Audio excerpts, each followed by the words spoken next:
మనిషి బ్రతుకంతా పుట్టిన దగ్గర నుంచి చనిపోయే వరకు దేని మధ్య కొట్లాడుతూ ఉంది అంటే ఆశలు, అవసరాల మధ్యలోనే కొట్లాడుతూ ఉంది.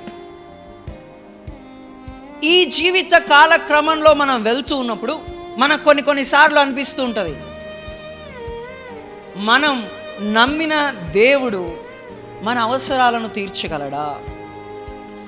మనం నమ్మిన దేవుడు నా జీవితంలో నేను కోరుకునే ప్రతి కార్యాన్ని చేయగలడా? నా బ్రతుకులో దేవుడు కలుగజేసిన ఈ సమృద్ధి నాకు కావాలి అని ఆశపడుతున్న వాటిని నాకు తీసుకొచ్చి పెట్టగలదా? ప్రియమైన సహోదరి సహోదరుడా, ఇక్కడ కూర్చుంటా ఉన్న నువ్వు, నేను, ప్రతి ఒక్కరి జీవితంలో we are going through the same way. నువ్వు నేను అదే దారిలో వెళ్తా ఉన్నాం. ఒక్కొక్కడిది ఒక్కొక్క అవసరం, ఒక్కొక్కడిది ఒక్కొక్క ఆశ, ఒక్కొక్కడిది ఒక్కొక్క కోరిక, ఒక్కొక్కడిది ఒక్కొక్క కళ. వయసును బట్టి వాళ్ళ కళలు మారుతూ ఉన్నాయి. ఆర్థిక స్తోమతను బట్టి వాళ్ళు ఊహించే జీవితం మారుతూ ఉంది. చదువుకునే చదువును బట్టి వాళ్ళు ఆశించే స్థాయి మారుతూ ఉంది. కానీ ప్రతి ఒక్కళ్ళం వెంటాడేది ఏంటి అంటే అవసరాల వెనక పరిగెత్తుతూ ఉన్నాం. ప్రియమైన సహోదరి సహోదరుడా, ఈరోజు నేను ఒక వాక్యాన్ని గుర్తు చేయాలనుకుంటా ఉన్నా. ఒకసారి మార్కు సువార్త 11వ అధ్యాయం 22వ వచనం చదవండి.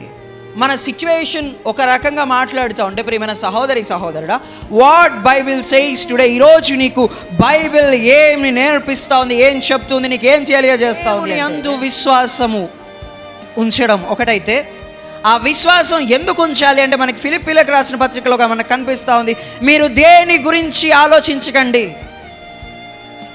ప్రార్థన విజ్ఞాపనలతో దేవునికి కృతజ్ఞతాస్తుతులు చెల్లించండి, everything will come to you. నువ్వు దేని గురించి ఆలోచించాల్సింది కాదు, నువ్వు చేయాల్సింది ఏంటి? ఆలోచన వస్తూ ఉంది, నాకు అవసరం ఉంది.